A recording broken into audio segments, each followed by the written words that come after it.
My neighbor Lisa and her husband Kevin asked me to watch her grandmother Ruth, who everyone believed couldn't wake up after a car accident. The instant their taillights disappeared down the street, Ruth's eyes flew open and she whispered something that froze my heart. "I'm so grateful you're here today. Please stay until the end and tell me what country you're from in the comments." At 58 years old, I never imagined discovering that people I trusted were hiding dark secrets. Lisa had been my friend for 3 years since moving next door. We shared coffee every morning and talked about everything. Or so I thought. That's what friends do, right? I believed that story completely, especially after she married Kevin last spring. When Lisa called me Tuesday evening, her words sounded strange and rehearsed instead of natural. "Hey Jamal, Kevin and I need to visit his sick father in Chicago for a few days. Grandma Ruth had another episode, and we absolutely cannot leave her alone overnight." Ruth had been silent, and still for 9 months. Ever since the terrible car crash on the highway that hurt her brain badly. The doctors explained her mind got damaged severely. The poor woman just lay motionless in the medical bed they installed in Lisa's extra room with breathing tubes and monitoring machines everywhere. She never reacted or showed signs of awareness about anything. "Of course, I'll come help you," I answered, though something about her request felt odd in my stomach. "How long will you be away?" "Probably 4 days, maybe 5, she replied. Then she paused strangely. "A home health worker visits every morning and night to check vitals and administer medicine. You just need to be there in case something unexpected happens." I should have questioned her more carefully, shouldn't I? I should have wondered why they couldn't hire a full-time nurse to stay around the clock if Ruth truly needed constant supervision.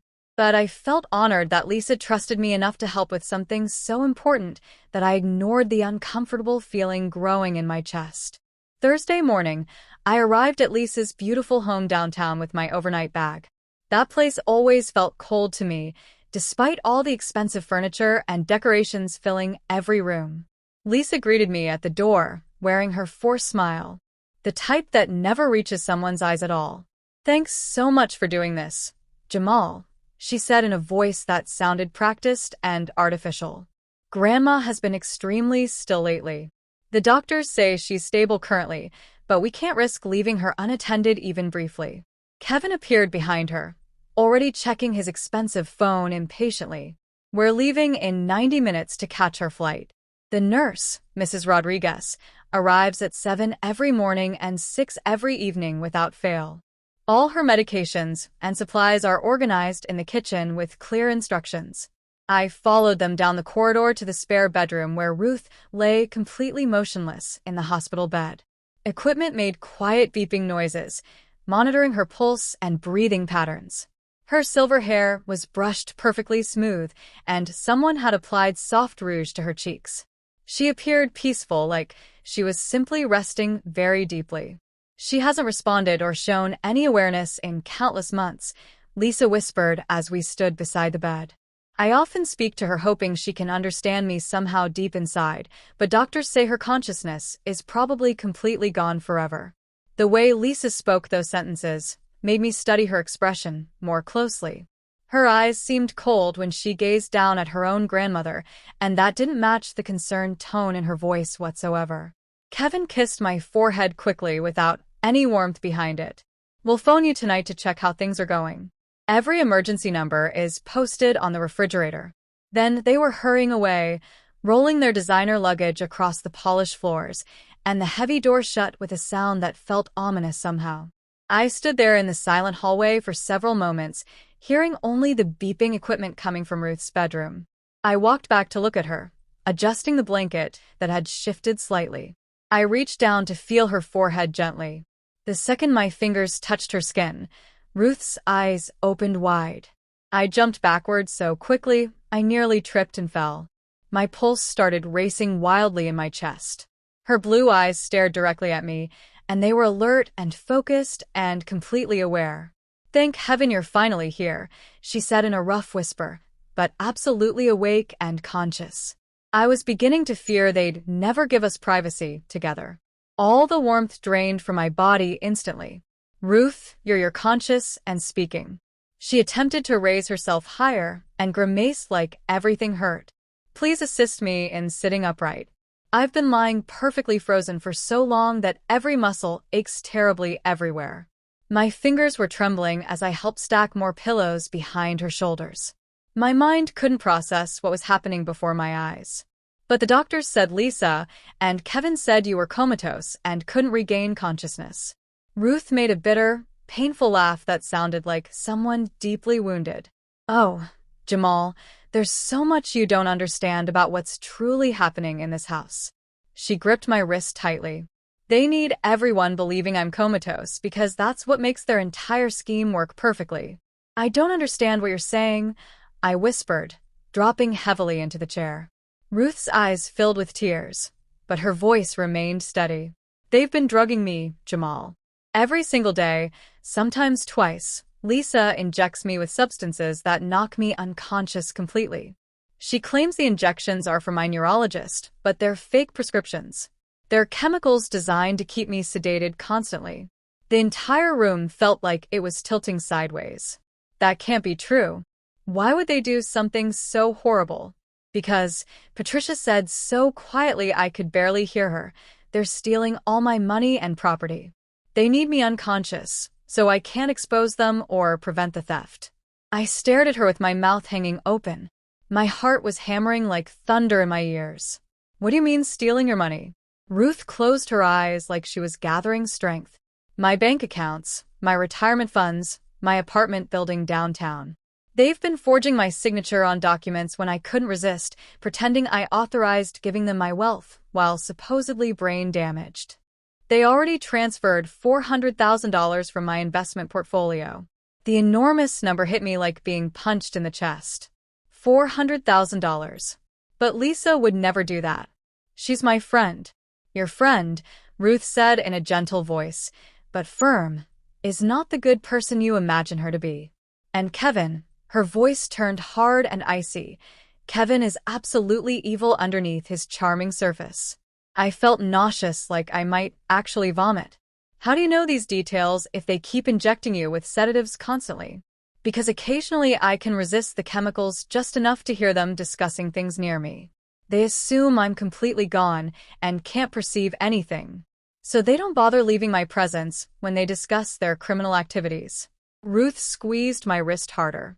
3 weeks ago, I heard Lisa on her cell phone laughing about how simple this scheme has been. She bragged to someone that the toughest part was faking tears at the hospital when doctors gave updates about my condition. The room felt like the walls were closing in around me. This can't be real. This must be some terrible nightmare. It gets far worse, Ruth whispered. And something in her tone made me feel paralyzed with fear. They don't intend to continue this forever. I overheard them arguing about when to let me naturally pass away.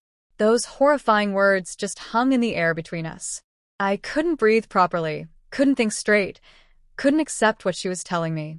They want to murder you, I said, and the words felt impossible coming from my mouth. Ruth nodded her head slowly. And Jamal, I believe you might be in serious danger also. The silence after Ruth said that felt deafening in my ears.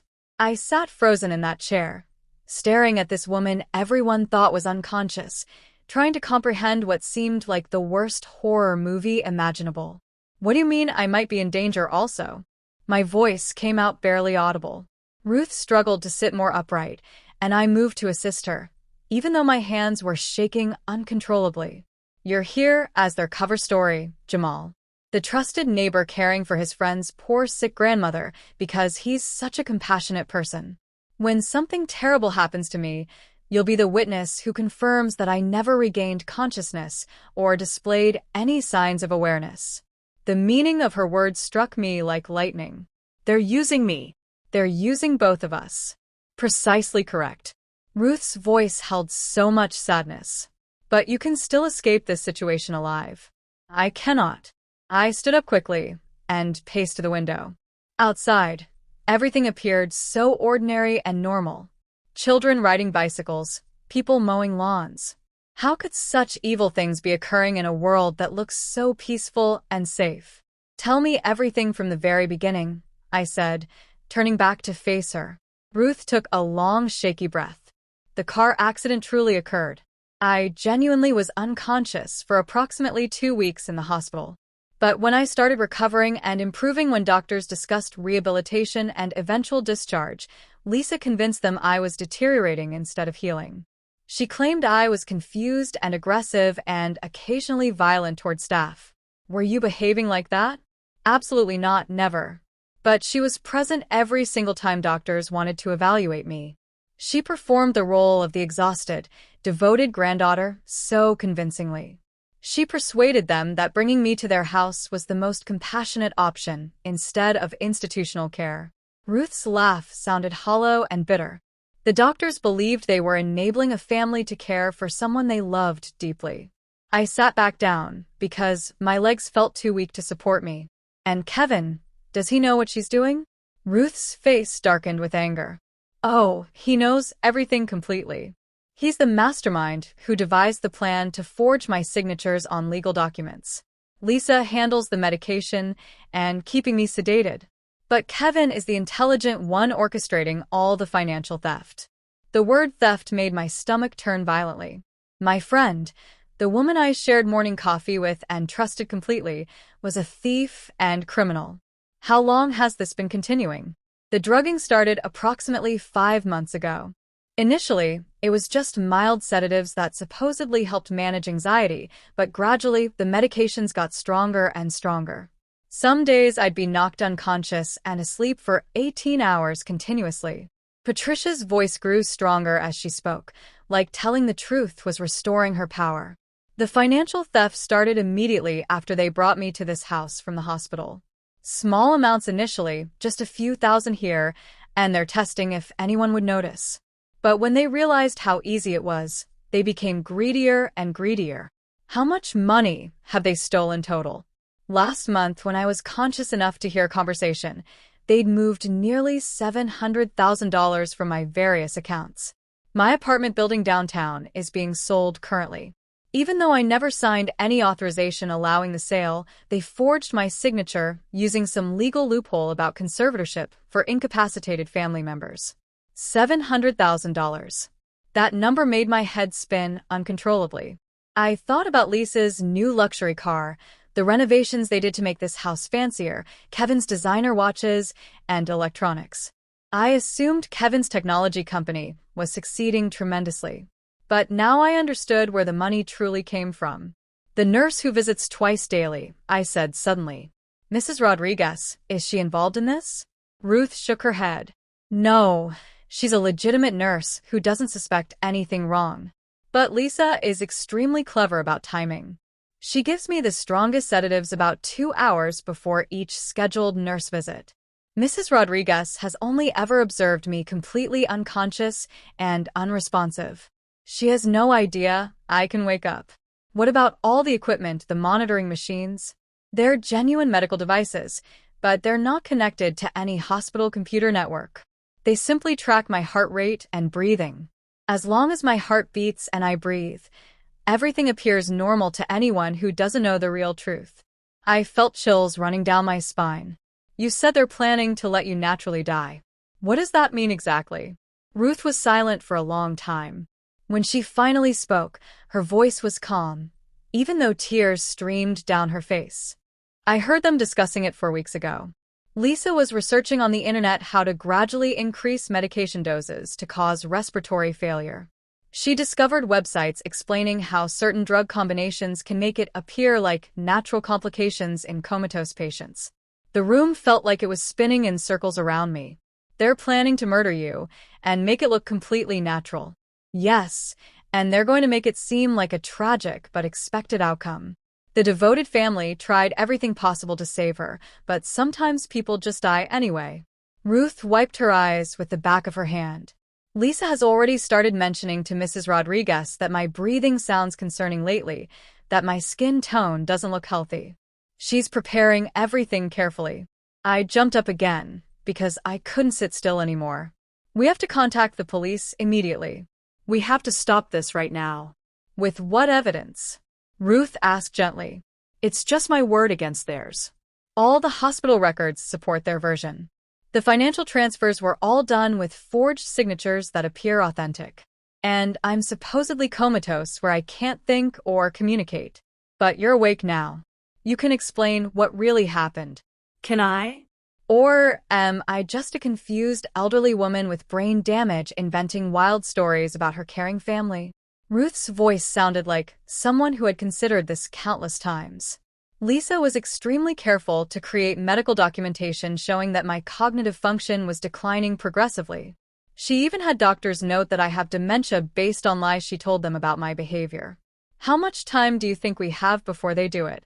Based on what I heard them say, they plan to begin the final phase when they return from this trip. They wanted me to have several peaceful days with loving family before the tragic sudden decline. Ruth looked at me with eyes that were both terrified and determined. They needed someone present who could testify about my peaceful final days. That's your role in their plan. Understanding crashed over me like a massive wave. They didn't ask me to help because they needed me specifically. They needed someone to be their alibi. Perfect alibi, indeed. Jamal, the trusted neighbor who cares about Lisa's family enough to sacrifice his own comfort to help care for an unconscious woman. Who better to confirm that they were dedicated and heartbroken when Ruth finally died from her injuries? I felt like I might be sick. All those times Lisa invited me for dinner over the past months, asking how I was doing if I needed anything. I thought she was becoming a closer friend and genuinely cared about me. She was monitoring you, making sure you were reliable and wouldn't suspect anything suspicious. Ruth's voice was gentle but honest. I'm sorry, Jamal, but your friend has been deceiving you just as much as she's been deceiving everyone else around her. The last bit of hope I had been clinging to shattered into pieces. Lisa didn't value me. She didn't care about me. She was using me as someone who didn't realize he was helping with murder. What are we going to do? I whispered. Ruth grabbed my hand again, her eyes burning bright with fierce determination I didn't expect. We're going to defeat them at their own terrible game. Over the next several hours, Ruth told me things that made my blood feel cold as ice. We spoke in whispers even though we were alone, like the walls might overhear us and report our secrets. The first time I knew something was seriously wrong was about 6 months ago. Ruth started, her voice getting stronger as she shared her story. I was beginning to feel more like myself after the accident. The physical therapy was helping, and I was remembering things more clearly. That's when Lisa started telling the doctors I was having violent episodes. What kind of episodes? She claimed I would get aggressive and mean when she tried helping me with basic tasks like bathing or dressing. She said I didn't recognize her, that I would scream and try to scratch her. She even showed up to a doctor appointment with scratch marks on her forearms. Ruth's voice was full of disgust. Scratches she inflicted on herself to frame me. I felt sick imagining the acting performance Lisa must have delivered. And the doctors believed her lies. Why wouldn't they? She was the exhausted granddaughter caring for an injured grandmother. She would cry during appointments, talking about how heartbreaking it was to see me so confused and violent. She even brought Kevin to one visit to support her story. What did Kevin say? Ruth's face grew hard. He played his part flawlessly. He discussed how difficult this was for Lisa, how worried he was about her mental health from all the stress. He suggested that perhaps medication could help calm my supposed aggression so Lisa could provide better care. The calculated way they lied was amazing in a horrifying way. So the doctors prescribed calming medication first. Yes, gentle medication. But Lisa kept reporting that it wasn't working effectively. She said I was getting worse, more violent, more confused. Every visit, she painted a picture of a woman losing her mind. Ruth stopped and closed her eyes like the memory caused pain. The doctors started prescribing stronger and stronger medications. That's when Lisa began preparing her own injections. What do you mean her own injections? She would show the doctors the medication bottles, let them see she was following their instructions perfectly, but she was also adding her own drugs. Medications she was obtaining from somewhere else. Ruth's voice dropped lower. I think she has connections from her previous job. Previous job. She used to work at an assisted living facility for elderly residents. She got fired about 5 years ago, though Kevin never explained why. I discovered later from a friend that there was some kind of investigation about patient medications going missing, but they couldn't prove she stole them. The pieces were coming together to form a picture, so dark I could barely look at it. She's done this before to other people. I believe so. And I think that's how she and Kevin truly met. Not at the coffee shop like they told everyone, but through some connection to her work with vulnerable elderly patients. Ruth shifted uncomfortably in the bed. Kevin has always wanted easy money, without working hard. Even in college, remember when he got expelled for selling fake diplomas? I did remember, even though I tried to forget. Kevin had been kicked out temporarily, and I spent hours defending him to administrators. I thought he matured past that phase. He didn't mature past anything. He just got better at hiding his true nature. Ruth's voice was filled with sadness that went beyond her own situation. Jamal, I need you to understand something crucial. This isn't just about money for them. They enjoy doing this. The control, the deception, the power they have over someone helpless. What do you mean they enjoy it? Sometimes when they think I'm completely unconscious, they talk to me anyway. Lisa will lean over my bed and whisper cruel things about how pathetic I am, how nobody will miss me when I'm gone. Kevin discusses all the expensive things they'll purchase with my money, the vacations they'll take. Ruth's voice shook slightly. They've turned my suffering into their entertainment. I felt rage building in my chest, hot and fierce like fire. Those absolute monsters. Last week, when they thought I was deeply sedated, I heard them discussing their timeline. They want to finish this before New Year's because they already booked an expensive resort vacation. They're using my money to pay for it, and they want me dead so they can enjoy it without worrying. Resort vacation. The casual way they were planning to celebrate her murder made me feel physically ill. $15,000 for a 3-week luxury trip to the Caribbean. They already paid the full deposit. Ruth looked straight at me. They're planning to be grieving family members who need time to heal from their tragic loss. The audacity of it was breathtaking. How do you know all these specific details? Because they're not as careful as they think they are. When you believe someone is unconscious and can't hear, you stop monitoring how loud you talk. And when you're excited about your schemes, you share details. Ruth managed a small, weak smile. They've basically confessed their entire plan to me over the past months without realizing I could hear. What exactly is their plan step by step? Ruth took a deep breath like she was preparing herself to relive the scariest parts. Starting when they return from Chicago, Lisa is going to begin documenting what she calls alarming changes in my condition. She'll contact Mrs. Rodriguez and possibly bring in another nurse for a second opinion. She's going to report that my breathing sounds labored, that my color is off, that she's noticed signs my organs are failing. But you're completely fine right now. Not for long. If their plan succeeds, she's going to increase the drug doses to actually cause the symptoms she's reporting. Respiratory problems, irregular heartbeat, signs that my body is shutting down. Ruth's voice was clinical, like she was discussing someone else's death instead of her own. The brilliance of their plan is it will appear completely natural. A brain-injured woman whose body finally gives up. How long do they think this will take? Based on what I heard, they're planning for it to happen over approximately 10 days. Long enough to seem natural, but not so long that it becomes inconvenient for them.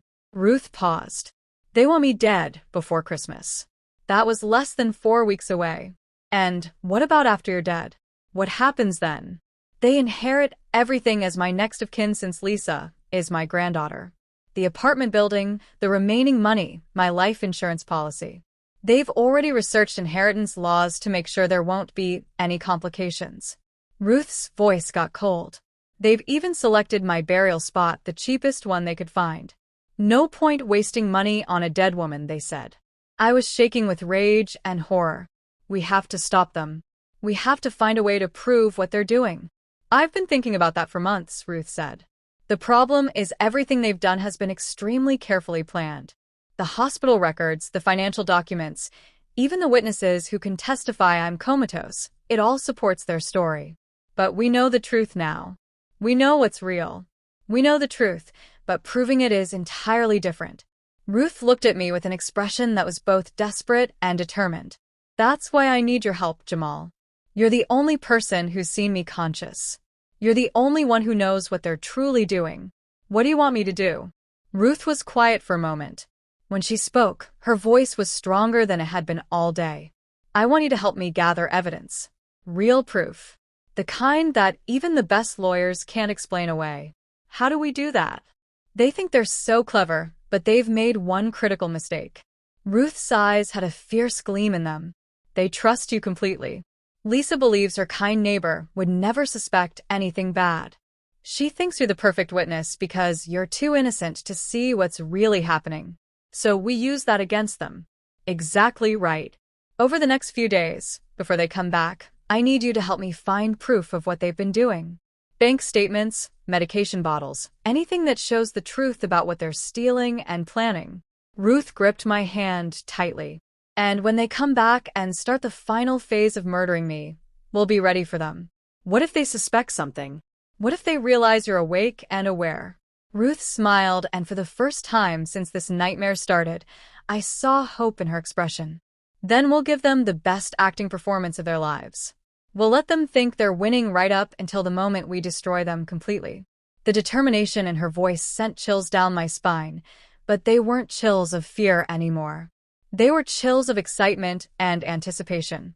For the first time in my whole life, I was going to fight back against people who used and deceived me. And we were going to win. The next 4 days passed in a blur of careful detective work. Ruth and I worked together like secret agents, gathering evidence whenever Mrs. Rodriguez wasn't scheduled to visit. We had to be incredibly careful about timing. Ruth would pretend to be unconscious during the nurse visits, and I would play the role of the concerned caretaker, asking appropriate questions about her condition. Mrs. Rodriguez was a kind woman in her 50s who genuinely cared about her patients.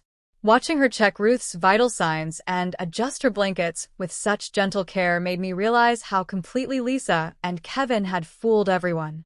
Her pulse seems steady today, Mrs. Rodriguez said during her Friday morning visit, writing notes on her tablet. How has she been overnight? Very peaceful, I answered, hating how easily the lies came now. No changes that I noticed. After she left, Ruth and I immediately resumed our work. She told me where to search in the house for places where Lisa and Kevin had hidden proof of their crimes. Check the lockbox in Kevin's office, Ruth whispered. The combination is 7391. That's where they keep the forged documents. I found exactly what she described. Copies of legal papers, bank transfers, and medical forms, all with Ruth's signature. But when I compared them to her real signature on some old letters, the differences were obvious to anyone paying attention. They practiced forging it. Ruth explained when I showed her what I found. I caught Lisa tracing my signature on practice paper months ago. When I asked her what she was doing, she said she was helping me sign thank you notes for flowers people sent. I believed her then. We also found records of the illegal drug purchases. Lisa had been ordering sedatives through suspicious websites using fake doctor prescriptions and false names. The shipping records were all there hidden in a storage box in their bedroom closet behind the winter clothes. She's been getting them delivered to different addresses, I told Ruth as I photographed everything with my phone. Post office boxes, neighbors' houses when they're traveling, even some to your old address downtown before you moved here. How much has she spent on all this poison? I added up the receipts. Over $5,000 in the past 6 months. All paid for with money transferred from your bank accounts. The irony made me feel sick. They were using Ruth's money to buy the drugs to murder her with. But our most disturbing discovery came when I found Lisa's journal. She keeps a diary? Ruth asked when I told her what I'd found hidden behind cookbooks in the kitchen. Not exactly a diary, more like research notes. I felt sick reading it. She's been documenting everything. The drug combinations, the timing, even her observations about how you react to different doses. Ruth was quiet for a long moment. Read me some of it. I opened the journal to a random page and read aloud. August 15th. Increased morning dose to 8 milliliters. Subject remained unconscious for 19 hours. Breathing remained stable, but heart rate dropped to 52 beats per minute. Need to adjust to avoid suspicious readings during nurse visits. She's treating me like a laboratory experiment, Ruth said. Her voice barely above a whisper. I turned to another page. August 22nd. Subject showed signs of awareness around hour 16. Made soft groaning sounds when repositioned. Gave additional dose immediately. Note, may need to increase standard amount to prevent breakthrough consciousness. My God, Ruth. She's been studying how to keep you unconscious more effectively. What else does it say? I flipped through more pages. Each entry more chilling than the last. September 10th. Discuss timeline with Kay. Agreed to begin final phase after Chicago trip. Will document declining conditions starting December 1st. Estimate 10 to 12 days for complete respiratory failure. Kay excited about January vacation. Suggested upgrading to Ocean View Suite with our windfall. Ruth closed her eyes, but not before I saw tears forming. They're talking about my death, like it's a vacation planning session. The final entry was the absolute worst. November 18th. Jay will be perfect witness to final days. His testimony about peaceful final weeks will be crucial for any insurance investigations. Kay says his neighbor has always been easy to fool. He'll never suspect anything. Looking forward to finishing this and moving on with our lives. Can't wait to be free. I set the journal down, my hands shaking with rage. She calls you the subject, and me, Jay, like we're not even real human beings to them. Because to them, we're not real people. We're just obstacles in their way and tools to use. Ruth opened her eyes, and I was surprised to see determination instead of despair. Did you photograph every single page? Every single one. Now we need to put everything back exactly where we found it. We can't let them know we've discovered their evil plans. We spent the rest of Friday carefully replacing all the evidence, making sure everything was positioned exactly as we'd found it. Ruth coached me on how to act natural when Lisa and Kevin returned. Remember, you've been caring for an unconscious woman for 5 days. You should seem tired, maybe a little overwhelmed. Ask them lots of questions about Ruth's condition and what to watch for. Act like the concerned, slightly anxious neighbor who's out of his depth. Saturday morning, Mrs. Rodriguez made her usual visit. As she checked Ruth's vitals, she made a comment that sent chills down my spine. Has anyone else been administering additional medications besides what's on the schedule? She asked, studying her charts closely. Her heart rate seemed slower than it should be. My mouth went dry with fear. Just what's on the schedule you gave me. Nothing else. Mrs. Rodriguez frowned slightly. Well, these things can fluctuate. I'll make a note for her doctor to review. She looked at me, with concern in her eyes. How are you holding up, dear? This can't be easy watching someone in this condition. I'm managing okay, I said, though inside I was screaming. She was seeing the effects of Lisa's drugs without realizing what they really were or what they meant. After she left, Ruth and I discussed what the nurse's observation might mean. They've been dosing you even while they're away on their trip, I realized with horror. There must be some kind of timed release system. Check the 4-bag carefully, Ruth suggested. Lisa changes it every day before the nurse visits, but she might have added something to this one before they left for Chicago.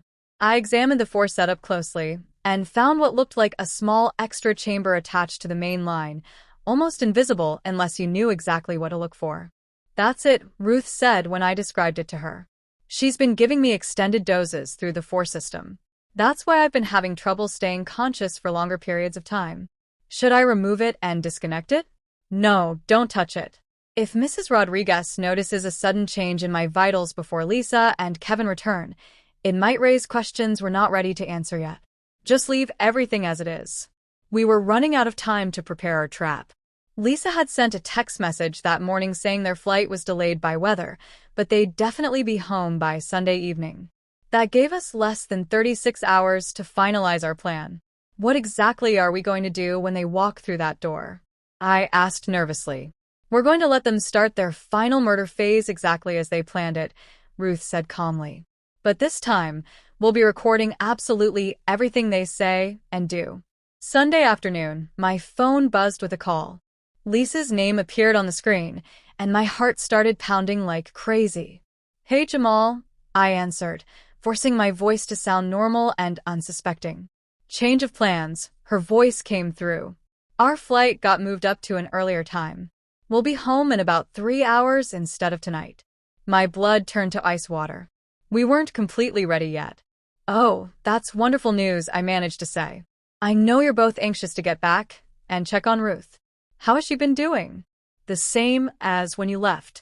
Mrs. Rodriguez says her vitals are stable. She seems very peaceful. The lies felt like poison in my mouth. Good to hear. Listen, Jamal. I want to prepare you for something important. The nurse mentioned that Ruth's condition might start declining soon. These things happen with brain injuries sometimes. Patients seem stable for months, then take a sudden bad turn. She was already laying the groundwork exactly as Ruth had predicted she would. Oh no, that sounds frightening. What should I watch for? Changes in her breathing, her skin color, things like that. But don't worry too much. I'll know exactly what to do when we get back home. I've been through this before with other patients. Of course, I understand. I'll see you both soon. After I hung up, I ran to tell Ruth about the change in timing. 3 hours, she said, her voice steady despite the scary circumstances. That's enough time to set up the recording equipment and get everything ready to go. Recording equipment? Where did you get that? Ruth smiled slightly. Did you think I've been lying here helpless for months without making any preparations of my own? There's a box hidden in the basement behind the old storage shelves. Bring it up here quickly. When I found the box, I was amazed at what was inside. Small digital recording devices, a tiny camera, and what looked like professional surveillance equipment. Where on earth did you get all this stuff? I ordered it online months ago when I first realized what they were planning to do to me. It took weeks of pretending to be unconscious while delivery packages arrived, but I managed to hide everything before they could find it. Ruth's eyes gleamed with satisfaction. They think they're so clever and smart, but I've been preparing to destroy them for months and months. As we quickly set up the hidden cameras and recording devices throughout the room, I felt a mixture of terror and excitement coursing through me. In just a few hours, Lisa and Kevin would walk through that front door believing they were about to complete their perfect crime and get away with murder. Instead, they were walking straight into a trap that would expose them for the evil monsters they really were. Are you absolutely ready for this? Ruth asked as we heard a car pulling into the driveway outside. I looked at this incredibly brave woman who had endured months of abuse and manipulation, who was about to risk her life to bring her tormentors to justice. I'm ready. Let's do this. The front door opened and I heard Lisa's voice calling out cheerfully. We're home, everyone. The final phase was about to begin. Jamal, we're back. Lisa's voice carried that same fake sweetness I'd grown to recognize as a major warning sign. I heard their footsteps in the hallway, the sound of suitcase wheels rolling across the shiny floor. Ruth squeezed my hand once, then immediately went limp, her eyes closing as she slipped back into her unconscious performance. The transformation was so complete, so utterly convincing that for a moment I almost believed she really was in a coma. How is she doing? Kevin asked as he appeared in the doorway. His face showed what looked like real genuine concern, but now I could see the cold calculation hiding behind his expression. Very peaceful the whole time, I said, standing up from the chair beside Ruth's bed. Mrs. Rodriguez was here this morning. She said vitals were stable, but mentioned her heart rate seemed a little slower than normal. I watched Lisa's face very carefully as I said this. There was a quick flicker of something that looked like satisfaction before she rearranged her features into an expression of worry. Oh dear, she murmured, moving to Ruth's bedside with theatrical concern. Sometimes that can be an early sign of changes in her overall condition. She placed her hand on Ruth's forehead with fake tenderness. Poor grandma.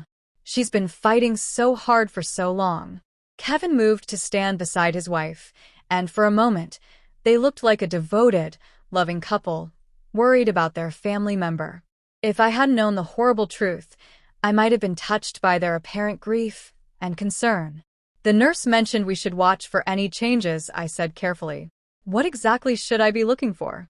Well, Lisa said, still stroking Ruth's hair with phony affection, with brain injuries like grandma's, sometimes patients can take sudden turns for the worse, without warning. Their breathing might become difficult. Their color might change.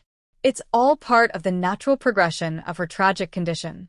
The way she said natural progression made my skin crawl with disgust.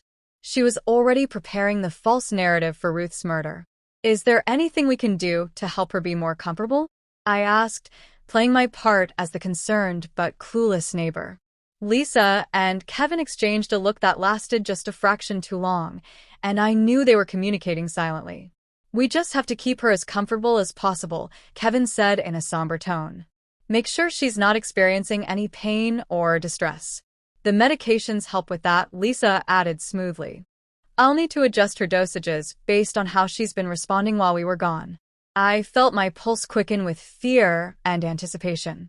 This was it. They were about to begin the final murder phase of their evil plan. "Should I stay longer to help? I could take some time off from work if you need me." "That's so thoughtful of you, Jamal," Kevin said, and for a split second, I almost believed the warmth in his voice was genuine. "But you've already done so much for us. You should go home and get some well-deserved rest." Actually, Lisa interrupted sharply. "Maybe Jamal should stay tonight just to make sure everything goes smoothly as we transition back to our normal care routine." Kevin looked at her with surprise. This wasn't part of their original plan, apparently. "Lisa, I think Jamal has done more than enough already." "No, I really insist." Lisa's smile didn't reach her cold eyes at all. "Neighbors should help each other during difficult times like these." Something in her tone sent major alarm bells ringing loudly in my head. This wasn't about wanting my help or company. This was about control and having their witness present. "Of course, I'll stay as long as you need me," I said, trying to keep my voice steady and calm. "Whatever you both need from me." Over the next several hours, I watched them settle back into their routine with mounting horror. Lisa checked and double-checked Ruth's medications, making careful, detailed notes about dosages and exact timing. Kevin spent time on his laptop, and I caught glimpses of what looked like travel websites and bank account statements. During dinner, Thai takeout food eaten mostly in tense silence, Kevin's phone buzzed with a text message. He glanced at it and smiled in a way that made my stomach turn over. "Good news?" Lisa asked curiously. "The resort confirmed our upgrade, penthouse level with a private balcony overlooking the ocean." He looked over at me and added casually, "We're taking a long, well-deserved vacation after the holidays. We've been under so much stress with Ruth's condition lately." "That sounds absolutely wonderful," I managed to say through gritted teeth. "You both definitely deserve a nice break."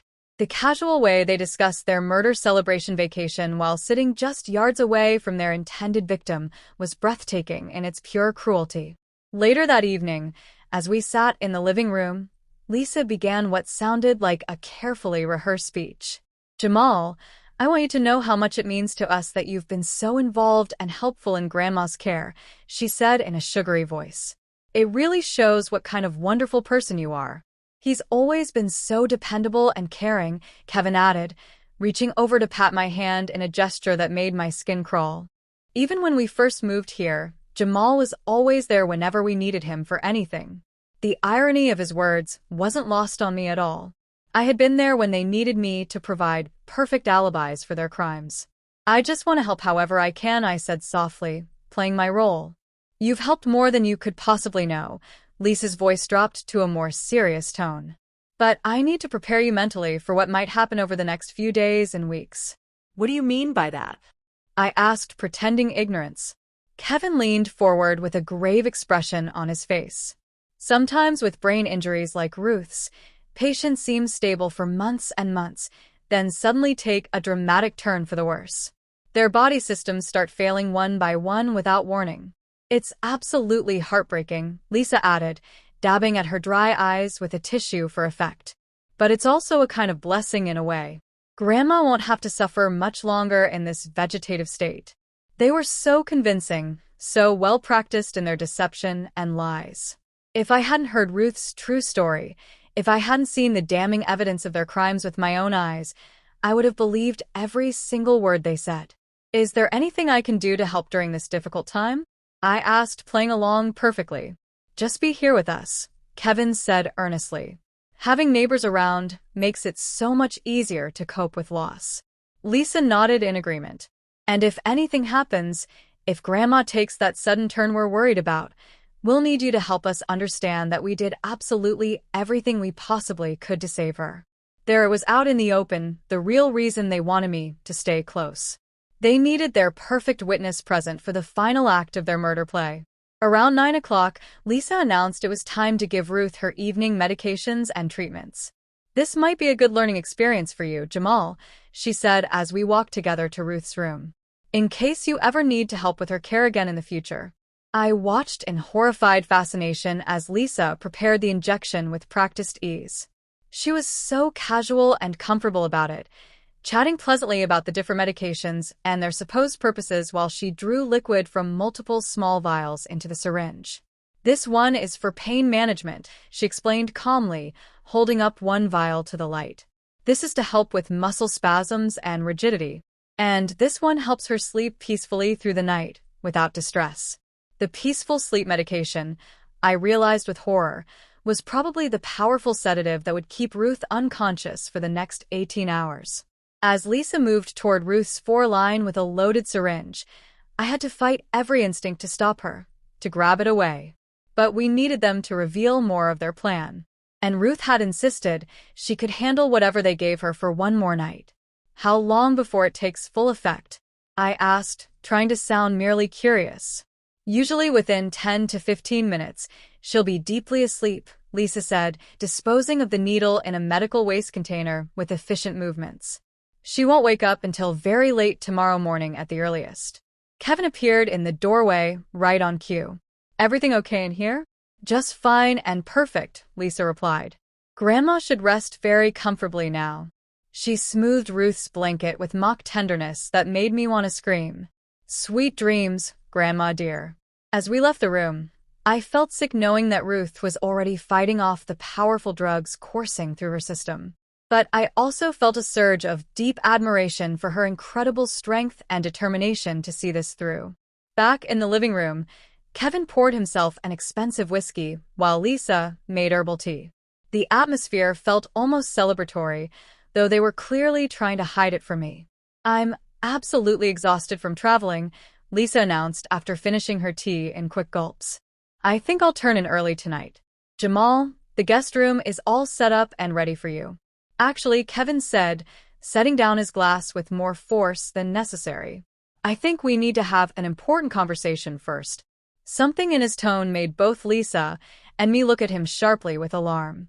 He was staring directly at me with an expression I'd never seen before on his face. Cold, calculating, almost predatory, like a wolf. "Kevin," I said uncertainly, my heart starting to race. He walked to the window and pulled the curtains tightly closed, then turned back to face me with an intense stare. "Jamal, I need you to understand something very important about the situation here." Lisa moved to stand beside him, and suddenly they looked less like a grieving, worried couple and more like a dangerous team preparing for battle. "What situation are you talking about?" I asked, though my heart was already pounding with dread. "The situation with Ruth's condition," Kevin said slowly and deliberately. "And your specific role in what's going to happen over the next few days."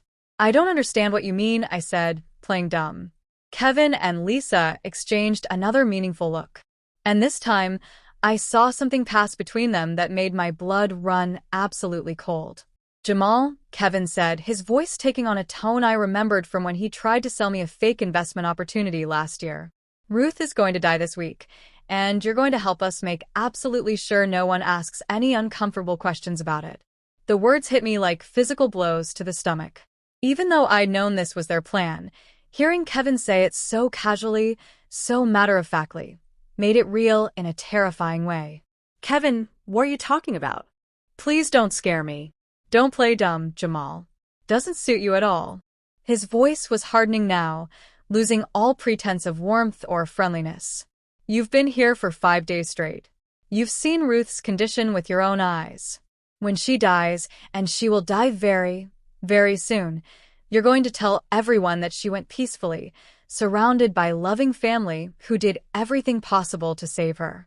"You're really scaring me now," I whispered, which wasn't entirely an act, because I was genuinely terrified. Lisa stepped forward, her mask of sweetness completely gone now, replaced by something cold and cruel. "You should be scared, Jamal, because you have a very important choice to make right now. You can be part of this family and share in the benefits, or you can be a problem that needs to be permanently solved." "What kind of choice is that?" I asked, my voice shaking.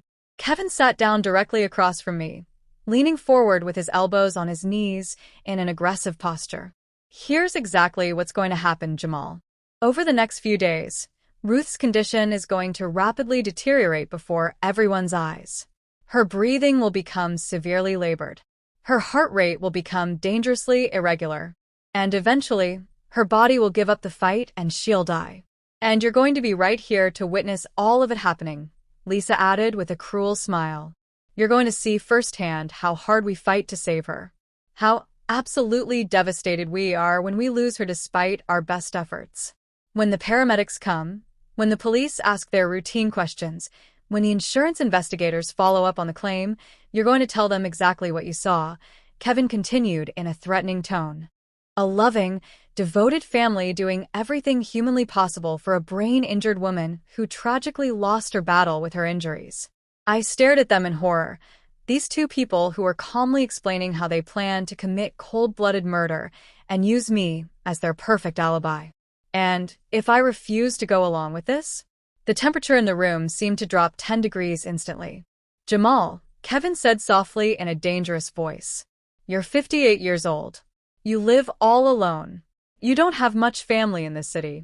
Accidents happen to elderly people living alone all the time. Falls downstairs, gas leaks, home invasions gone wrong. The threat was crystal clear, even though he'd wrapped it in gentle language. I felt true, genuine fear for the first time since this nightmare began. You wouldn't dare hurt me. I'm your neighbor. We really hope we won't have to, Lisa said, her voice bright and cheerful again in a disturbing way. We much prefer having you as our ally and partner rather than our enemy. After all, neighbors should stick together through thick and thin, right? I sat there in stunned, horrified silence, trying to process what they had just told me so casually. They weren't just planning to murder Ruth in cold blood. They were fully prepared to kill me, too, if I didn't cooperate completely with their evil scheme. I need some time alone to think about all this, I finally managed to say in a shaky voice. Of course you do, Jamal, Kevin said, standing up and walking over to pat my shoulder in a gesture that felt like a threat. Take all the time you need tonight, but remember we start the final phase tomorrow morning, and we need to know for certain that you're with us 100%.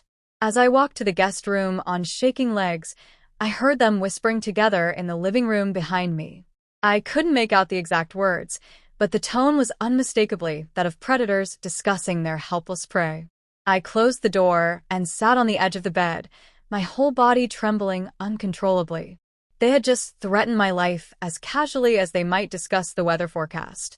And tomorrow they were going to begin murdering Ruth while forcing me to watch and later lie about what I'd witnessed to authorities. But what they didn't know, what they couldn't possibly suspect in their arrogance, was that every single word of their confession had just been recorded by the hidden devices Ruth and I had planted strategically throughout the house. The trap had been sprung perfectly, and they had walked right into it. I barely slept at all that night. Every single sound in the house made me jump in fear, wondering if Kevin and Lisa had decided I was too much of a risk to keep alive until morning.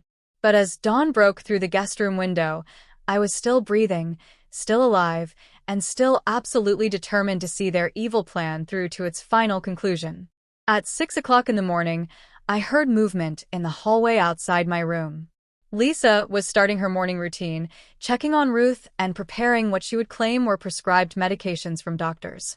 I lay perfectly still, listening to her soft footsteps and quiet humming, amazed at how normal she could sound while preparing to commit cold-blooded murder. Around 7 o'clock, Kevin knocked softly on my door.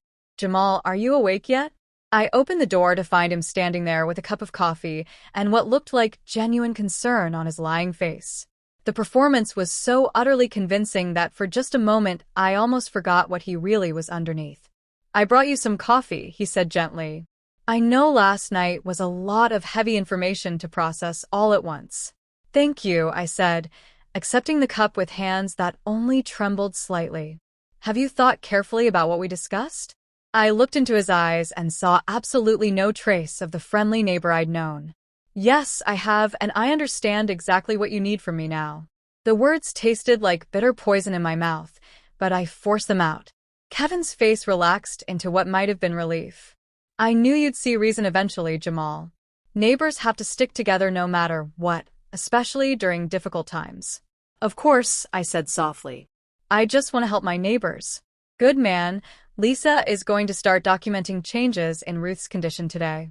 She might need you to witness some of those changes firsthand to confirm what you've observed. I understand completely. I'll do whatever you need. Kevin patted my shoulder again in that gesture that now made my skin crawl with revulsion. You're doing the right thing, Jamal.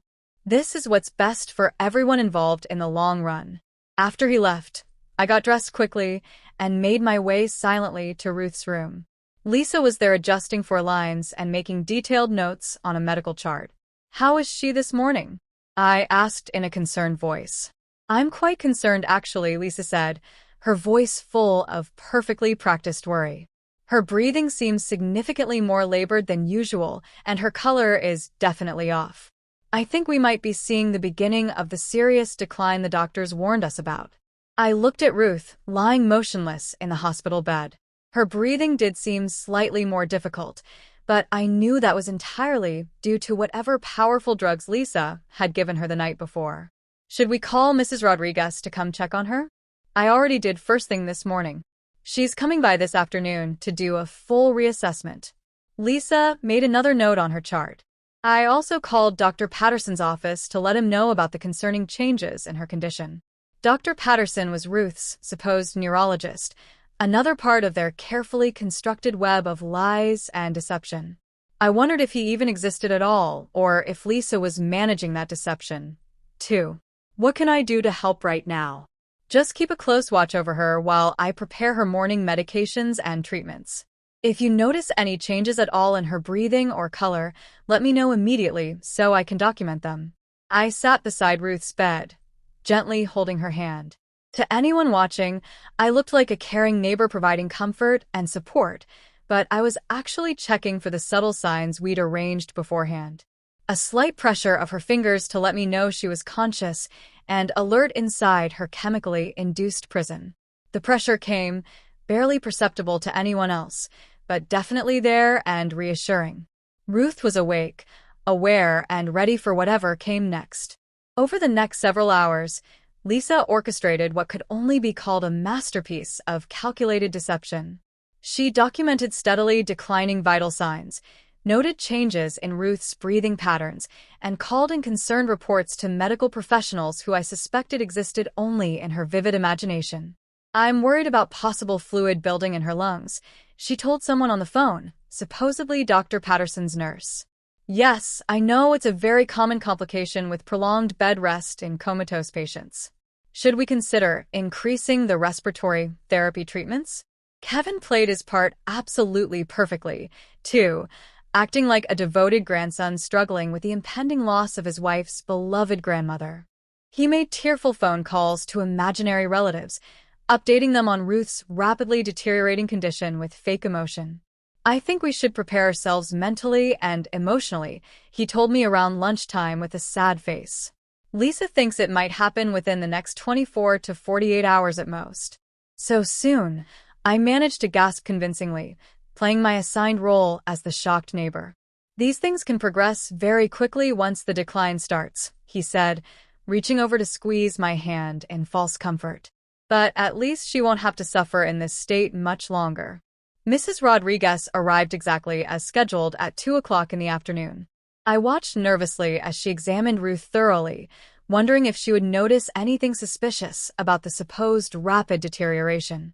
Her oxygen saturation is significantly lower than I'd like to see, she said, frowning at her equipment with concern. And her heart rate is much more irregular than previous visits. These can definitely be warning signs of serious organ stress and potential failure. What does that mean exactly? I asked, though I already knew she was observing the direct effects of Lisa's poisonous drugs. It could mean her body is starting to shut down gradually, Mrs. Rodriguez said gently and sympathetically. I'll need to call Dr. Patterson right away and see if he wants to make any adjustments to her care plan or medications. After she left, Lisa seemed quite pleased with how the visit had gone. See how perfectly it works, she said to me quietly when we were alone. The nurse is documenting everything in official records. When this is all over, there will be a clear, complete medical trail showing natural progression of her deteriorating condition. No one will question anything. That evening, as we sat down for what I knew would be our last meal together, Kevin opened an expensive bottle of champagne to celebrate what he called getting through another difficult day. To neighbors, he said, raising his glass high. To neighbors, Lisa echoed with a fake smile. To neighbors, I repeated, though the word felt completely hollow and meaningless in my mouth now. As we ate dinner, they continued to discuss their future plans with the same casual cruelty I'd come to expect from them. The luxury resort, the sports car they wanted to buy with Ruth's stolen money, the new boat Kevin had already picked out online. We're thinking of moving to Florida after everything settles down completely, Kevin said casually. Fresh start somewhere warm, you know. Too many sad, painful memories here, in this house. What about me? I asked, playing into their assumption that I would be part of their ongoing deception for life. Kevin and Lisa exchanged one of their meaningful looks. We were really hoping you might come visit us often down there, Lisa said sweetly. Maybe even consider relocating eventually to be closer. Neighbors should stay close together, especially after going through something this traumatic together. They wanted to keep me close where they could constantly monitor me, make sure I never decided to tell the truth about what I'd witnessed. That sounds wonderful, I said, smiling at them both while hatred burned in my heart.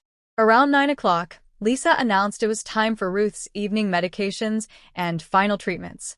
This might be the very last dose we give her, she said quietly with fake sadness. I'm going to significantly increase the respiratory suppressants. If her body is already struggling like we've seen, this should ease her peaceful transition. Transition. Such a gentle, peaceful word for cold-blooded murder. I followed them to Ruth's room and watched as Lisa prepared what I knew was a lethal cocktail of powerful drugs. She was even more careful this time, measuring exact precise amounts and making detailed notes about dosages for the record. This is truly a merciful thing we're doing for her, she said as she drew the deadly mixture into a syringe. She's already gone mentally, really. We're just helping her body catch up to what her mind already knows. It's what she would have wanted. Kevin nodded solemnly in agreement. It's absolutely what she would have wanted for herself. As Lisa moved toward Ruth's foreline with a loaded syringe full of poison, I felt my heart pounding so hard I was certain they could hear it. This was the critical moment we'd been waiting for. The final undeniable proof of their intent to commit premeditated murder. Wait, I said suddenly and loudly. They both turned to look at me in surprise, Lisa's hand frozen halfway to the foreport. I want to say goodbye to her first, I said, moving quickly to Ruth's bedside. In case this is really it, in case she doesn't wake up after this dose. Of course, Jamal, Kevin said softly. Take all the time you need. I leaned over Ruth, pretending to whisper final tender words of comfort and goodbye. But what I actually whispered was one single word. Now. Ruth's eyes snapped wide open instantly. The effect was absolutely electric and shocking. Lisa screamed loudly and dropped the syringe, its deadly contents spilling across the floor. Kevin stumbled backward, his face turning completely white with shock and terror. Hello, Lisa, Ruth said, her voice clear and strong as she sat straight up in bed. Surprised to see me wide awake. For a long frozen moment, no one moved at all. The three of us stared at Ruth as if she had literally risen from the dead, which in a way she had. That's impossible, Lisa stammered in shock. You've been unconscious for 9 months. Your brain is damaged. You can't possibly be what? Can't think clearly. Can't remember things, can't plan? Ruth swung her legs over the side of the bed with surprising grace and strength. Oh, my dear Lisa, I remember absolutely everything. Every single injection, every forged signature, every dollar you stole from me. Kevin finally found his voice. This is completely impossible. You're having some kind of bizarre episode. You're confused and disoriented. Am I really? Ruth reached over to the bedside table and picked up a small recording device, holding it up for them to see. Then, perhaps you can explain this evidence. She pressed play, and suddenly the room filled with their own voices from the previous evening, clear as day. Ruth is going to die this week, and you're going to help us make absolutely sure no one asks any uncomfortable questions about it." Kevin's face went from white to gray. Lisa looked like she might faint. "Keep listening. There's so much more," Ruth said calmly. The recording continued playing. "Over the next few days, Ruth's condition is going to deteriorate rapidly. Her breathing will become severely labored. Her heart rate will become dangerously irregular, and eventually her body will give up the fight." "You recorded us without permission," Lisa whispered in horror. "For many months, actually," Ruth confirmed with satisfaction. "Every confession, every evil plan, every casual discussion about murdering me. Did you really think I would just lie there helplessly while you destroyed my entire life?" Kevin lunged toward her aggressively, but Ruth held up her hand to stop him. "I wouldn't do that if I were you," she said calmly. "You see, those recordings are already in the hands of the police, the FBI, and the district attorney's office. They've been watching this house since yesterday afternoon, waiting for you to make your move." As if summoned by her words, we heard the sound of multiple car doors slamming outside, followed by heavy, urgent footsteps on the front porch. "Police, open up immediately." Lisa collapsed into a chair, her face buried in her hands. Kevin stood frozen like a statue, his mouth opening and closing like a fish gasping for air. "You see," Ruth continued conversationally as the front door burst open violently and armed officers in tactical gear flooded into the house. "I've been working closely with federal investigators for months. Elder abuse, healthcare fraud, conspiracy to commit murder. You two have been very, very busy criminals." The officers appeared in the doorway, weapons drawn and ready. "Nobody move. Hands where we can see them right now." Kevin and Lisa were handcuffed and read their rights while I watched in amazement and relief. The nightmare was finally over. As they were led away in handcuffs, Kevin looked back at me with something like betrayal in his eyes. "Jamal, how could you do this to your neighbors?" I stared at him, this stranger who had never really been my friend, and felt nothing but relief. "You're not my neighbors anymore," I said quietly but firmly. "My real neighbors would never do what you did. You're just criminals who happen to live next door." After the police left with their prisoners, Ruth and I sat in the quiet kitchen drinking hot tea and processing what had just happened. "How long have you been planning this takedown?" I asked in wonder. "From the very first moment I realized what they were doing to me," Ruth answered. "I contacted the FBI through a lawyer friend, and we've been building this case ever since. They needed solid evidence of intent to commit murder. Your presence here as their intended witness was the final piece we needed to lock them away forever. What happens to them now?" "Now they go to federal prison for a very long time," Ruth said with satisfaction. "Elder abuse alone carries a 20-year sentence. Add in the healthcare fraud, the massive theft, the conspiracy to commit murder," she shrugged. "They'll be old and gray before they see freedom again. And all the money they stole has already been recovered and returned to my accounts." The FBI had been tracking every single transaction they made. Ruth reached across the table and squeezed my hand warmly. "Jamal, I can never thank you enough for your help. Without your bravery, they would have gotten away with it completely." I thought about that, about how close they had come to pulling off the perfect crime. If I hadn't been there to witness Ruth's awakening, if I hadn't been brave enough to help her gather evidence, Kevin and Lisa would be planning their luxury resort vacation right now while Ruth lay in a grave. "What will you do now with your freedom?" "Live," Ruth said simply with a big smile. "For the first time in months, I can actually live without fear or drugs." "And you, what will you do?" I considered the question. 58, I was starting completely over. No close friends nearby, no family obligations, no one to please or worry about except myself. "I think I might travel," I said, surprising myself with the words. "I've always wanted to see New Zealand." Ruth's eyes lit up with excitement. "I've always wanted to see New Zealand, too. Perhaps we could go together as friends." The idea sent a warm feeling through my chest, the first genuinely happy emotion I'd felt in months. I'd like that very much. Now, I'm curious about you who listened to my story. What would you do if you were in my place? Have you ever been through something similar? Comment below. And meanwhile, I'm leaving on the final screen 2 other stories that are channel favorites, and they will definitely surprise you. Thank you for watching until here on JAMAL'S Stories. Thank you for watching this video to the end. Please don't forget to subscribe.